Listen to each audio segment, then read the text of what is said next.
हरे राम। परम पूज्य गुरुजन, परम दिव्य आत्माएं और आप सबके मंगल आशीष लिए परमेश्वर कारण कृपा करके अपने श्री चरणों में लेके आए हैं। उनका बारंबार धन्यवाद, अनंत अनंत बार धन्यवाद। गुरुजन अकारण कृपा करके इस समय मन के रूपांतरण में लेके आते हैं। उनका बारंबार धन्यवाद, अनंत अनंत अनंत बार धन्यवाद।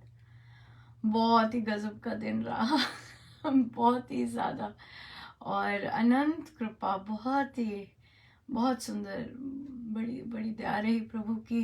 बहुत बहुत उनका धन्यवाद, अनंत अनंत बार धन्यवाद, अनंत बार धन्यवाद। सो कहाँ से आरंभ करें कहाँ से आरंभ करें? सांबा से आरंभ करते हैं। और सांबा में तो ज़बरदस्त बहुत भारी कृपा बरसी। वहाँ के उनको उनकी जो श्रीराम शरणम के लिए जो लैंड उन्होंने देख रखी, उसका कागज़ तैयार हो गए और बिल्कुल लगभग सबमिट करने के लिए है। सो हम सब की शुभ मंगल कामनाएं सांबा के साधकों को कि उनका सारे कार्य जितने भी हैं, पेपर सबमिट करने के कार्य, श्री राम शरणम को भूमि अर्पण करने के कार्य, फिर आगे जितने भी सुंदर सुंदर कार्य हैं निर्विघ्न संपन्न हो, और साधकों को बहुत सुंदर स्थान मिले। वहाँ पर जाओ पाठ और अनंत सत्संग करने का बहुत बहुत सुंदर ग्रहणशील बने संभव के साधक एक्चुअली। और उनके दो मेन हाइलाइट्स कि खूब समर्पण भाव, शरणागत और महाराज को आगे लेके चलना, और दूसरी बात है आपस में मेल, वो बहुत सुंदर है। और आपस में इकट्ठे होकर जाना, इकट्ठे होकर प्रचार करना, इकट्ठे होकर करना, बहुत ही सुंदर।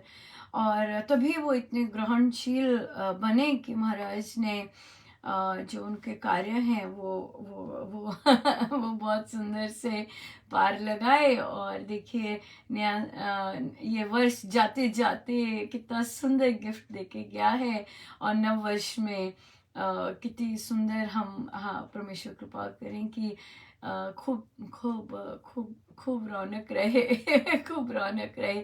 सो सांबा के साधकों को और हम सबको बहुत बहुत बहुत बहुत बधाई और अतिशय शुभ मंगल कामनाएं। हम सब सीखेंगे, ये यात्रा बहुत सीखने की है, चाहे प्रचार से सीखने की, चाहे आपस में सत्संग से सीखने की, और या बहुत सुंदर सीखने की बहुत सुंदर सीखने की है।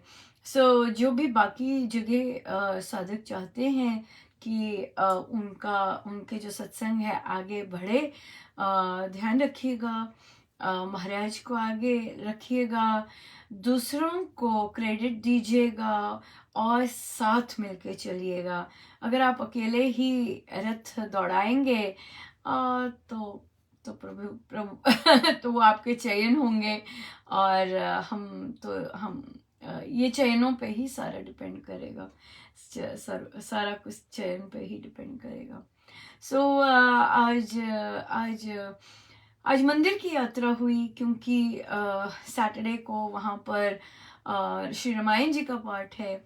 और फिर तो इसलिए मुझे बोल दिया गया था कि भाई आपका सत्संग नहीं होगा।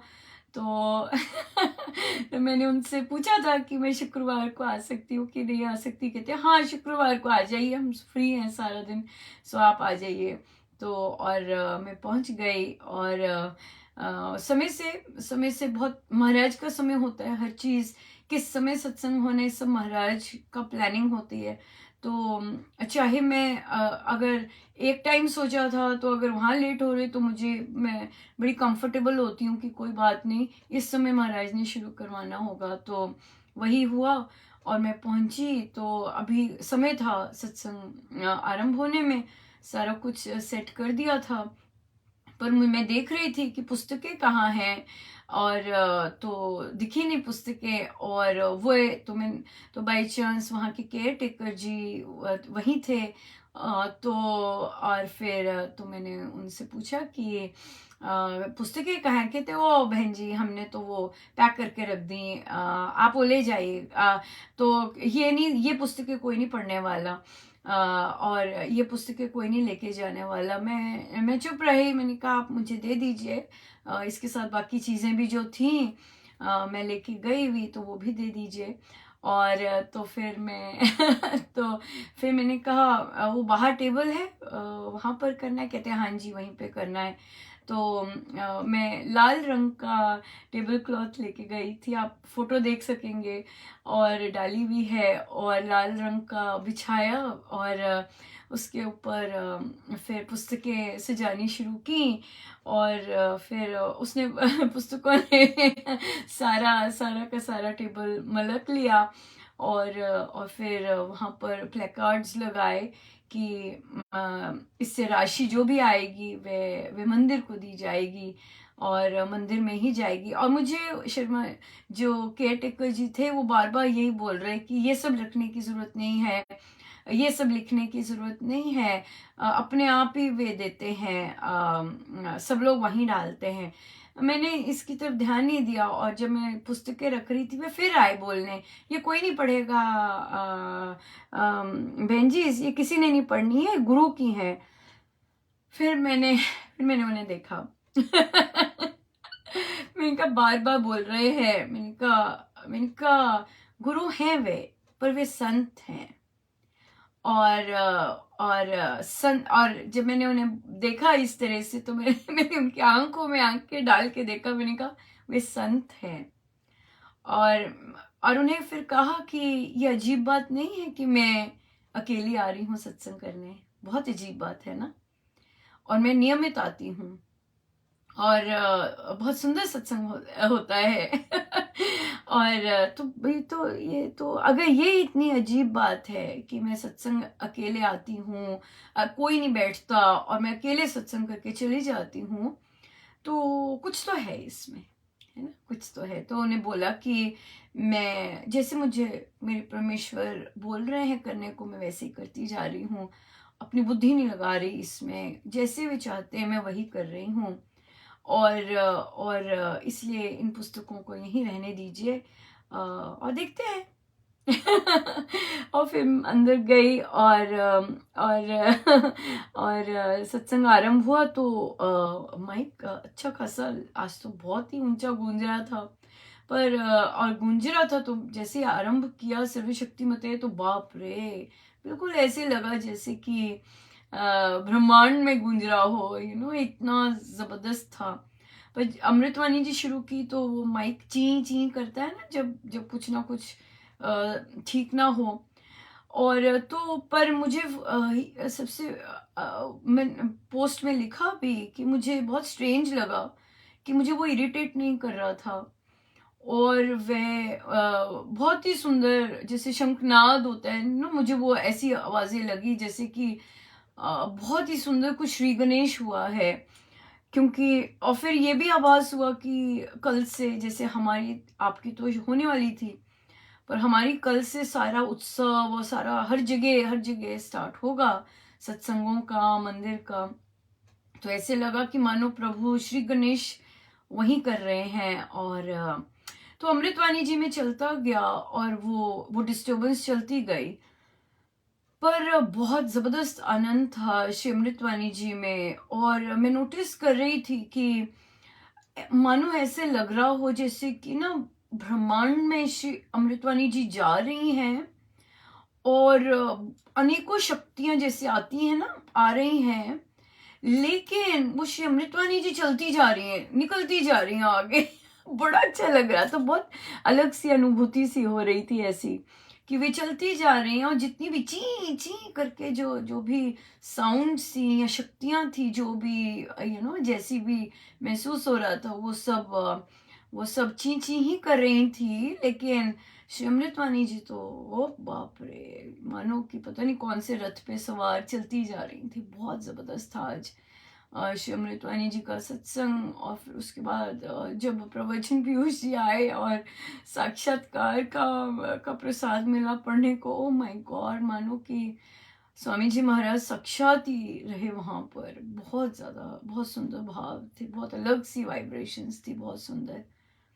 और उसके बाद फिर महाराज श्री की धुन हुई और गुरु महिमा पे ही थी मैं चेक करके भी नहीं आई थी कौन सी है, बस डाउनलोड की और भागी थी। और उसके बाद फिर भजन था, कर दिया मालो माल। और उसके बाद धुने थी, ओ माय गॉड, धुने थी, जो तार राम से जोड़े ऐसे हमें संत मिले, जो बाह पकड़ना छोड़े ऐसे हमें संत मिले, ये थी। और फिर परम गुरु जय जय राम, बहुत ज़बरदस्त था आज सत्संग। और फिर उसके बाद मैं वापस गई, कुछ चीज़ें भूल गई जो प्रभु बता रहे थे कि ये करना, मैं निकल गया दिमाग से। बट फिर जो फूल महाराज श्री के वहाँ पर सजाती हूँ मैं, वो फूल उन पुस्तकों के वहाँ पर सजावट की, और बहुत ही सुंदर, बहुत ही प्यारा रहा महाराज का, और बहुत सुंदर अट्रैक्शन लग रहा है। अगर वहाँ से कोई गुजरेगा तो वहाँ पे खड़े हुए बगैर नहीं रह सकेगा, पर वहाँ पे लाने वाले भी महाराज, कोई ना कोई पुस्तक उठाएगा वो भी महाराज, कोई ना कोई पैसे डोनेट करेगा वो भी महाराज, सब महाराज ही महाराज वही करेंगे क्योंकि हर चीज़ तो वही कर रहे हैं, सो वही करेंगे। बहुत ही सुंदर, बहुत ही ज़्यादा बहुत कृपा थी, बहुत कृपा थी। और आज मुझे एक बहुत बुजुर्ग साधिका जी हैं, उन्होंने मुझे इनवाइट किया हुआ था, तो मैंने यस भी किया। मैंने कहा अच्छा मैं आऊँगी। बहुत इतना मुझे लगा ना कि महाराज मुझे इतना पैम्पर कर रहे हैं पूरी पूरी ज़बरदस्त आउटिंग, और वहाँ पर भी चर्चा, इसी महाराज की कृपाओं की चर्चा, बहुत ज़बरदस्त। तो सत्संग ही सत्संग बहुत ही सुंदर रहा, बड़ी दया रही प्रभु की, बहुत ही दया रही। और ये सब आपके आशीर्वाद हैं, और कुछ नहीं है मेरे पास में ये सब आप सबके आशीर्वाद है, आप सबकी प्रार्थनाएं हैं। ना जाने आप कैसी कैसी सुंदर सुंदर प्रार्थनाएं करते हैं कि इतना आनंद, इतनी कृपा बरसती है। और फिर पुस्तकों के लिए जो जोधपुर और सूरजपुर जो कैलेंडर्स भेजने थे, अब हम पुस्तकें भी भेज पाएंगे। हमारे पास बहुत बड़ा दिल है साधिकाओं का, और बड़े प्यार से वे करते हैं, बड़े भाव चाव से करते हैं। क्योंकि अब हमारा जो भी सामान इन 4 सत्संगों में आएगा वो श्री रामशरणम से आएगा। सो इसलिए वहाँ की कॉस्ट निकल गई। महाराज कहते चलो भाई अब इस तरफ लगो अब वो वाला भार निकाल दिया है सो जितना आया वो हम अब दे पाएंगे, उतनी की पुस्तकें हम कर पाएंगे। गुरुजनों का बहुत बहुत धन्यवाद अनंत अनंत धन्यवाद, बड़ी कृपा बरसाई, बहुत आनंद आया। सो चले हम और आनंद में डुबकी लेने, बिल्कुल।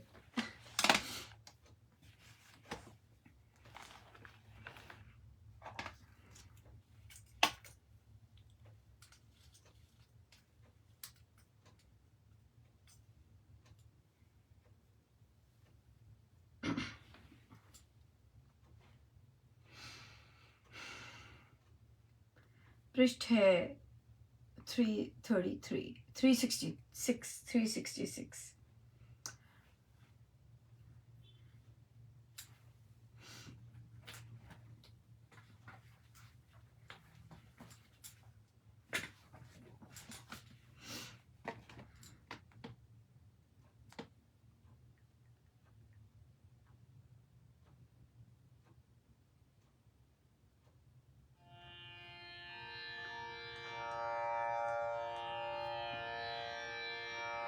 पतासिया का पहले पाना हमें चाहिए भेद लगाना, पीछे उसको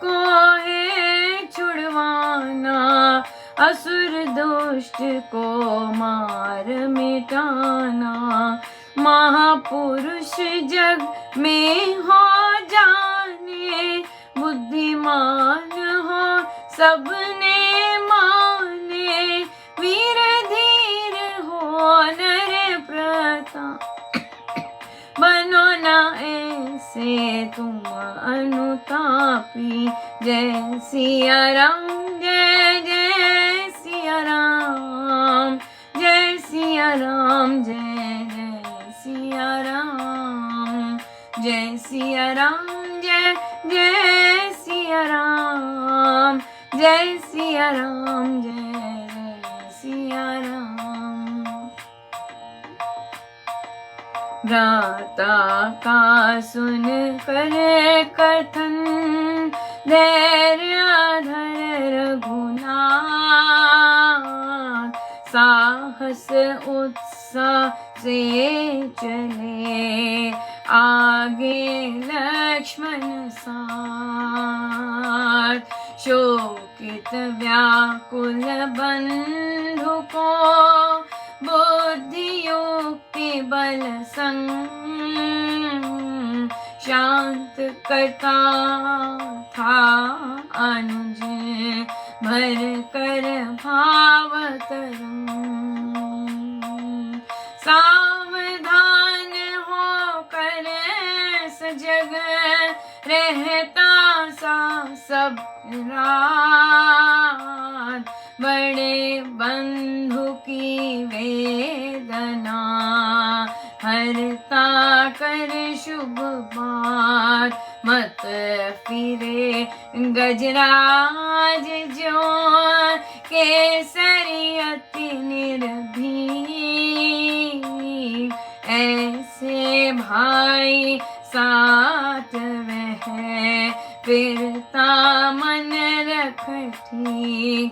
पर्वत ऋषिय मूक की गए तलेटी पास।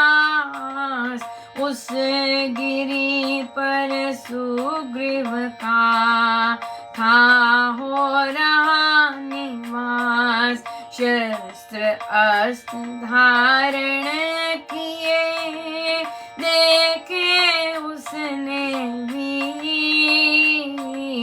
अतिशंकित उद्विग्न हो, बन वह बहुत अधीर। बोला संगी सुजन को, देखो दो बलवान। भेजे बाली ने यहाँ, लेने को मम प्राण। नहीं हमारे वंश के, नहीं असुर आकार। वेश बदल कर फिर रहे, करने को संहार। नहीं हमारे वंश के, नहीं असुर आकार।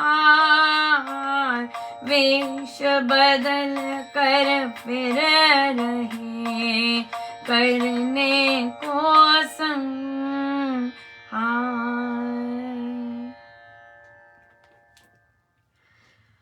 सो लक्ष्मण जी प्रभु को मोटिवेट कर रहे हैं और कि पहले सिया का पता पाइए और उसका उनका भेद वो भेद हमें चाहिए और फिर आएगा उनको छुड़वाना और असुर दुष्ट को मार मिटाना।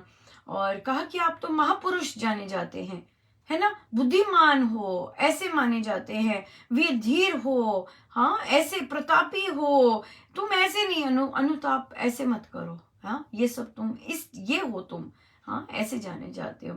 सो जब उन्होंने सुने लक्ष्मण जी के बात सुनी तो फिर धैर्य किए और फिर उत्साह से चले आगे लक्ष्मण के साथ। सो उत्साह बहुत जरूरी है। महाराज के कार्य करने हैं, गुरुजनों के कार्य करने हैं, अपना ही कोई पर्सनल बिजनेस करना है, कोई और उत्थान करना है, पर्सनल लेवल पे भी उत्साह बहुत जरूरी है। हारमोनियम सीखना है या कुछ और करना है, उत्साह बहुत जरूरी है। बुझी बुझी सी एनर्जी से करना, चलो आ गई है, चलो कर देते हैं, चलो ऐसे हो, वो चीज नहीं रहती। पूर्ण पैशनेट, अपना जो पूरा रोम रोम जब उसमें लगा हो, उस तरह से करना, वो उत्साह बहुत बहुत मायने रखता है। और फिर उन्होंने और फिर चले और लक्ष्मण जी कितने अपने भाई जो शोकग्रस्त है और जो व्याकुल हैं, उनको साथ साथ शांत करते हुए, बुद्धि से युक्त करते हुए, इस तरह से वे करते। और सावधान होकर, वेरी इंपॉर्टेंट, सावधान होकर, सजग होकर सब दिन रात रहता, उनको प्रोत्साहन देते रहते लक्ष्मण जी, उनको मोटिवेट करते रहते। और ये रहे। तो उनकी अपने अपने बंधु की वेदना हरते रहते हर पल, जितना भी उन्होंने ये रहा। मत फिरे, हाँ, गजराज की तरह मत चल रहे, ऐसे वो अपने भाई के साथ चल रहे थे और बिल्कुल अपना मन ठीक रखते हुए चल रहे थे। फिर आगे आया पर्वत ऋष्यमुख, वहां पर सुग्रीव और जैसे ही उन्होंने देखा कि अस्त्र शस्त्र धारण किए हुए ये दो वीर, अस्त्र शस्त्र धारण किए, अब क्या हो गया शंकित। हम नोटिस करेंगे कि जब प्रभु ने वापस आए मारीच को मारकर और सब तहस नहस देखा, तो उन्होंने भी जटायु को बड़ी शंका की नजर से देखा कि शायद यही खा गया सीता को, है ना। नेगेटिविटी सबसे पहले आई, कॉमन ह्यूमन बिहेवियर कि नेगेटिव थॉट सबसे पहले आते, तो Sugriv is no exception. Sugriv को भी नेगेटिव थॉट आया कि भाई अरे देखो, बाली ने भेजे होंगे हाँ, और मेरे प्राण लेने के लिए, ये हमारे वंश के तो लग नहीं रहे, ना ही असुर लग रहे हैं, जरूर वेश बदल कर फिर रहे होंगे। सब अपने अपने एक्सपीरियंस के साथ ये सब देखते हैं और और अनुमान लगाते हैं और सब हम ह्यूमन टेंडेंसी यही है। इसमें जब तक हम क्लियरली बात नहीं करेंगे तब तक नहीं पॉसिबल ये चीज। हमारी भी बड़ी स्ट्रेंज चीज हुई ये। मैं इसलिए बात करने लगी हूँ, मैं कोई इंटरनल चीज की बात नहीं करने लगी, ये इसलिए बात करने लगी हूँ कि ह्यूमन बिहेवियर्स इस तरह से होते हैं, और जब तक आपकी बात क्लियर एंड स्पष्ट नहीं होती तब तक ना जाने क्या कहानियां चलती रहती हैं। कल एक कॉमन ईमेल हम सबको आया, यहाँ से ही आया हमारे श्री राम शरणम से, कि भाई कोई बहुत बार टेक्स्ट करता जा रहा था बैठ के, और जो साधिका जी गा रहे थे वे उनको बहुत डिस्टरबेंस हो रही थी, और तो कृपया आगे से अपने मोबाइल ना चलाएं। तो मुझे ये बहुत अजीब लगा, क्योंकि जो रियल चीज है, शायद उनको, शायद जो ऑर्गेनाइजर्स होते हैं उनको अपनी ओर से, जैसे अपने सिस्टम से पता लग रहा होता है, पर बाकी जनरल पब्लिक होती है, शायद उनका पॉइंट ऑफ व्यू नहीं दिख रहा होता। और मैं एक नॉर्मल साधक होती हूँ वहां पर, जो कि नॉर्मल चीज बता सकती हूँ, बाकी तो सारे ट्रस्टी होते हैं, उनका ओहदा और मेरा बड़ा डिफरेंट होता है। उनके पास जो चीजें होती हैं वो मेरे पास नहीं है चीजें। मुझसे महाराज ने लिखवाया, और आज उसी समय नहीं लिखवाया, आज ही बताया कि ये लिख। मुझे बड़ा मजा आया, मैं कह रही वाह महाराज वेरी स्मार्ट, ये तो बड़ा अच्छा है। और तो फिर वहां लिखा कि मैं ये आपको इसीलिए प्रति उत्तर दे रही हूँ कि शायद ये आपको हेल्प करे डिसीजन कोई लेने में। मैं आपको बताना चाहूंगी कि सत्संग हॉल में इंटरनेट नहीं चलता है और जो नॉर्मल सत्संगी है, मैंने ये वर्ड यूज किया कि ये नॉर्मल सत्संगी जो है उनका इंटरनेट नहीं चलता है, क्योंकि वाईफाई नहीं है उनके पास। और मैंने कहा ये मेरा अपना पर्सनल एक्सपीरियंस है कि इस संडे, लास्ट संडे जो पहला भजन हो रहा था वो मफल्ड था, करके आ रहा था।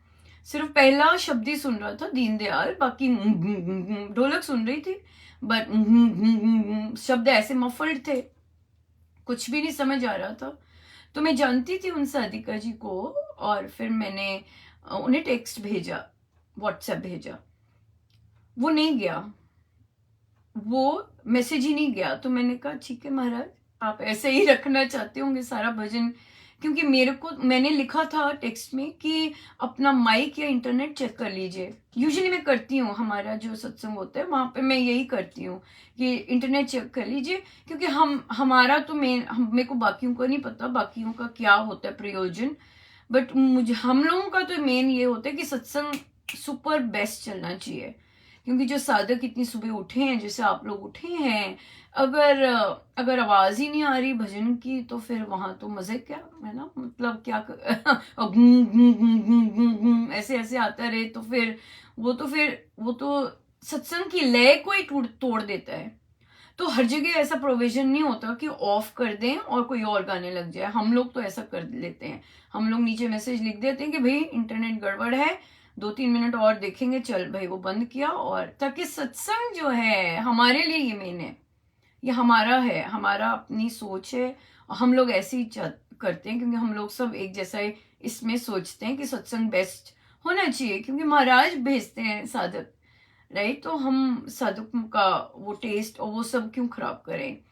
तो इसलिए, और मुझे बाद में बोला भी कि अनुपमा ये ऐसा क्यों करते हैं, सत्संग क्यों नहीं ऐसा, ऐसे कैसे कैसी डिस्टरबेंस चलती है, कैसा कितना होता है, क्यों नहीं उन्हीं को रखते जिनका अच्छा चल रहा होता है सब। तो भाई दूसरों के लिए तो मैं नहीं बोल सकती, हम लोग तो ऐसे ही करते हैं, जिनका इंटरनेट नहीं चलता उनको फिर ड्यूटीज नहीं देते। क्यों? क्योंकि पता है कि गड़बड़ होगा, और फिर हम लोग रेडी रहते हैं बंद करने के लिए, और साधक समझ जाते हैं, वो बुरा नहीं मानते, क्योंकि उन्हें पता है कि सत्संग नंबर 1 है, और गुरुजन बहुत मेहनत करते हैं सत्संग लगाने के लिए, उनकी सारी शक्ति होती है। सो फिर उन्हें लिखा कि भाई, फिर मेरा टेक्स्ट तो गया नहीं, और फिर जब सत्संग समाप्त हुआ, उसमें मैं जब बाहर आई घर जाने के लिए, तब मैंने वो देखा, तब वो गया, क्योंकि तब उसे इंटरनेट मिल गया था, डेटा मिल गया था, तब चला गया। तो फिर मैंने उन्हें कहा कि आपको आई थिंक ये हेल्प करेगा, क्योंकि हम लोगों का, हमारे पास पासवर्ड नहीं है, हम लोग नॉर्मल, हमारा नहीं चलता, टेक्स्ट नहीं चलता। सो इसलिए अब आपको शायद बेटर पता चल जाएगा कि किसके टेक्स्ट चलते हैं, किसके टेक्स्ट नहीं चलते। सो हम जैसे रेगुलर सत्संगियों के तो टेक्स्ट नहीं चलते, क्योंकि हमारे पास पासवर्ड नहीं है, बाकियों का हम नहीं कह सकते। सो देखिए, जब साफ होते हैं आप, और मैंने तो ये लिखा, मेरा तो प्रयोजन हेल्प करने का था साधिका जी को, कि भाई उनका कुछ सुन तो रहा नहीं है, वो अपना कुछ एडजस्ट कर ले ताकि सुन जाए।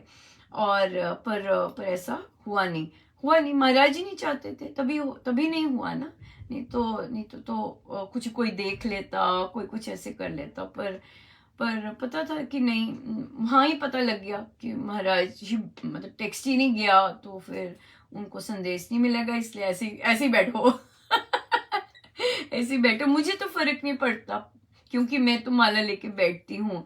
इसलिए भजन चाहे सुन रहे हैं, नहीं सुन रहे, सुर में है या नहीं सुर में अपना तो काम चल रहा होता है, इसलिए वहां पर अपना नुकसान नहीं होता। पर हाँ, सभी साधक ऐसा नहीं कर रहे होते, और बहुतों को बहुत चाव होता है भजनों का, और जब भजन बेसुरे हो या फिर इस तरह का केस हो, तो डेफिनेटली वो जो सत्संग की जो तार है वो ब्रेक हो जाती है ना, सत्संग की तार ब्रेक हो जाती है। पर बहुत सुंदर है महाराज ने जो करवाया, मैं तो फिर लिख दिया लिख दिया, और कुछ ना कुछ हलचल जो भी थी वो शांत हुई, और बड़ी कृपा, बहुत बहुत जबरदस्त हाईली चार्ज्ड दिन था महाराज की, बहुत जबरदस्त प्रेजेंस, गुरुजनों की बहुत बहुत जबरदस्त प्रेजेंस, और इतना कुछ इतनी कृपाएं, बहुत सुंदर।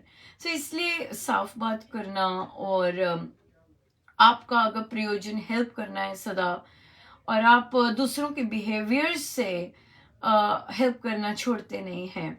ये महाराज पक्का करना चाहते हैं कि तुम्हें क्या लेना देना दूसरे क्या कर रहे हैं, तुम्हें जो करना है तुम करती जाओ, और मैं तो वही महाराज जैसे कहते हैं वैसे करते जाते हैं। सो सबसे मज़ेदार तो बात ये है बाकी आप जो मर्जी जो कोई सोचता है सोचे, जैसा करता है वो, वहाँ पर तो हम जाते ही नहीं, आध्यात्मिक हैं राइट, वहाँ क्यों जाएं।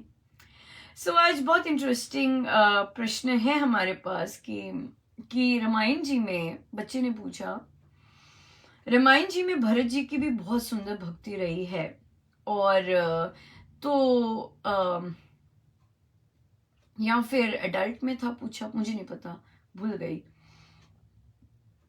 तो भरत जी की इतनी जबरदस्त भक्ति रही है, उनको इग्नोर क्यों किया गया क्वेश्चन पूछना और फिर उसमें जो भाव होते हैं वो आने बहुत बहुत इंटरेस्टिंग रहते हैं, है ना।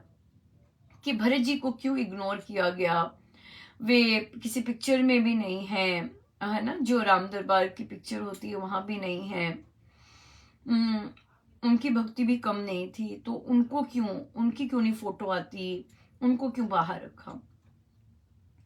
मुझे तो पहली थॉट महाराज ने यही दी कि भरत जी एक प्रेमी हैं और भरत जी दास रहे, भरत जी सहायक नहीं रहे, दास रहे। उनके लिए जो चरण पादुकाएं है ना, जो परमेश्वर बनी उनके लिए 14 वर्ष उन्होंने राज किया। 14 वर्ष क्या बनकर राज किया, धूली बनकर राज किया। मुझे नहीं पता, ये जो शब्द है इग्नोर किया गया, ये बहुत संसारी शब्द है, क्योंकि एक प्रेमी तो घुलता है, घुलना चाहता है अपने प्रभु के प्रेम में, और एक जो सेवक होता है वे परमेश्वर की धूल में ही समा जाना चाहता है। उसका अपना अस्तित्व नहीं होता, ना प्रेमी का अस्तित्व होता है, ना ही सेवक का, ट्रू सेवक हम जैसे या बाकी जो होते हैं। मैं तो अपने आप को सेवक नहीं कंसिडर करती। सो पर जो प्रेमी होते हैं और जो सेवक, जो भरत जी हैं, भरत जी की बात चल रही है, हम सब की नहीं। तो वो तो घुल गए, और पादुकाएं, और जो धूली बनता है वो पादुकाएं के कहाँ पाया जाएगा, धूल कहाँ पाई जाएगी, है ना, पादुकाओं के तले पर सो जो पादुकाओं के तले पर होगा वो कैसे दिखेगा, कैसे दिखेगा। सो ना प्रेमी दिखना चाहता है, प्रेमी तो अपने प्रेमी में समा जाना चाहता है, घुल जाना चाहता है, और सेवक तो उनकी धूली में समा जाना चाहता है। सो ये दोनों जो कैटेगरीज, ये भरत जी की कैटेगरीज, तो कहाँ से वो दिखे कहाँ से दिखे।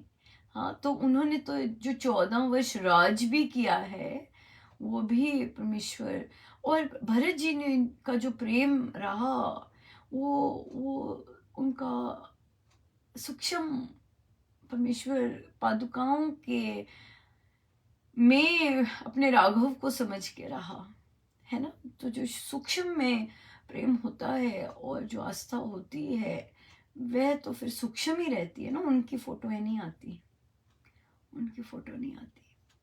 सो इसलिए उनकी फोटो नहीं है।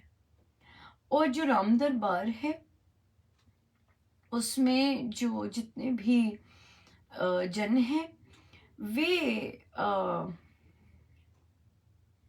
जो प्रभु के 14 वनवास में साथ दिए उनके है ना, उनका है। और फिर उनको तो वो जो आती है वो फिर उसमें वो उनके वनवास के बाद जो दरबार सजा वहां पर उसकी है फोटो। सो इग्नोर शब्द एक संसारी के लिए होता है, एक संसारी सोच के लिए होता है। भक्ति में तो इग्नोर कुछ होता ही नहीं है, और प्रेम में कुछ इग्नोर नहीं होता। ये तो संसारी शब्द है जो कि इग्नोर लेके आता है, या कोई नाम या कोई फोटो, कोई ये सब लेके आता है। भरत जी का प्रेम तो बहुत सूक्ष्म में उन्होंने प्रभु को माना है और प्रभु को साक्षी मानकर सारा राज्य किया है 14 वर्ष। तो इसलिए ये प्रेम की बात है और ये अनन्य सेवक की बात है टोटल। या ऐसा बनना, ऐसा ये संसारी बुद्धि नहीं सोच सकती ऐसे।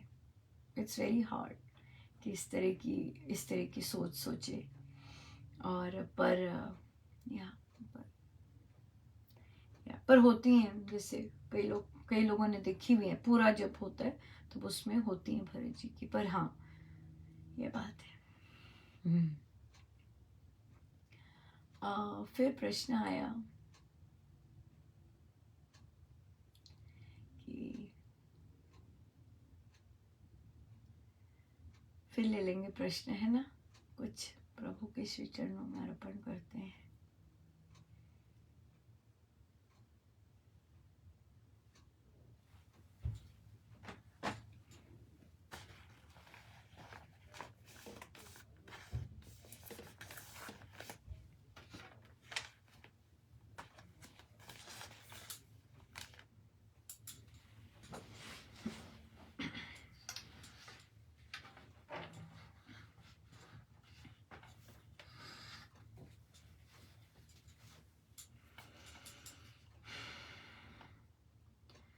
कर दिया मालो माल राम, तूने इतना दिया।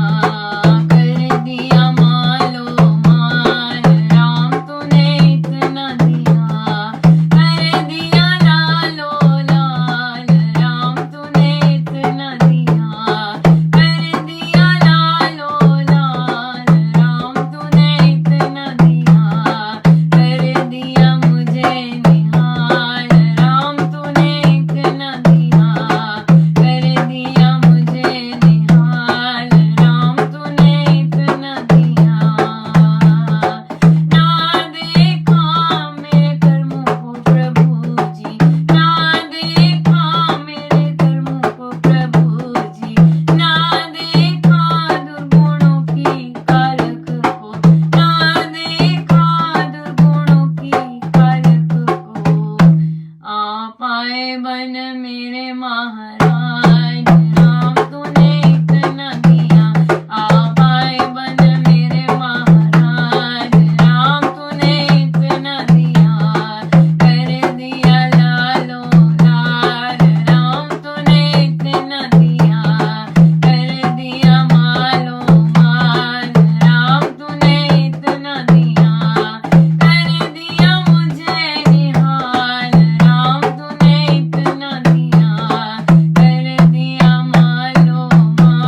व्यवस्थित होकर बैठे। अपने प्रभु अपने गुरुजनों के श्री चरणों में बारंबार अनंत बार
सब गुरुजनों का उन्हीं के श्री श्री चरणों में जय जय राम, जय जय राम।